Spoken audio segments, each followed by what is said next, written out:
Good morning guys. তো মাকে নিয়ে চলে এলাম হসপিটালে। তো এবার দেখাবো ডাক্তার। এখানে একটা অর্থোপেডিক ডাক্তার বসে, অর্থোপেডিক ডাক্তারটা বসে। তো দেখা যাক কি হয়। আর মায়ের ওদিকে করার মতো কেউ নেই বলে আমাকেই নিয়ে আসতে হয়েছে, কারণ আমার মায়ের যা বৌমা আছে সে তো পয়সা করতে ব্যস্ত, শাশুড়ির জন্য তার কোনো কর্তব্যই নেই। যাই হোক, সব মেয়েরা হয়তো এরকম হয় না। যাই হোক, তো দেখো এখানকার পরিষেবা আর এখানকার পরিষ্কার পরিচ্ছন্নতা খুবই সুন্দর। তো এখন ঘড়িতে 8:30 বাজে। আমি নাম লিখিয়ে রেজিস্ট্রেশন করে হসপিটালের মধ্যে নিয়ে যাব। যতটুকু পারছি তোমাদের সাথে শেয়ার করছি। যদি ভালো লাগে অবশ্যই সাবস্ক্রাইব করে পাশে থাকার চেষ্টা করো।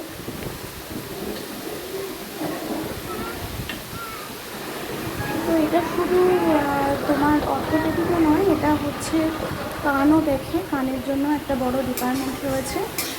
তো ভালো, হসপিটালটা খুবই খুবই খুবই ভালো। ভালো শুধু না, ব্যবহার, পরিষ্কার পরিচ্ছন্ন সব দিক থেকে সুন্দর।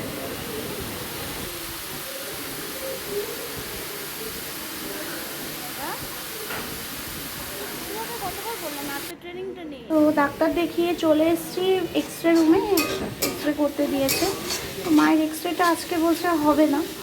তো দেখা যাক, ট্রাই করি। যদি হয়, একবার বলেছে হবে না, এবার কথা বলে দেখতে হবে। দেখো একদম পরিষ্কার, আমার খুব ভালো লেগেছে। আর পরিষেবা, মানুষের ব্যবহার এত সুন্দর না, একদম মানে কি বলে তোমাদের বলে বোঝাতে পারবো না।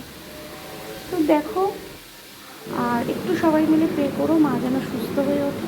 চলো, টাটা।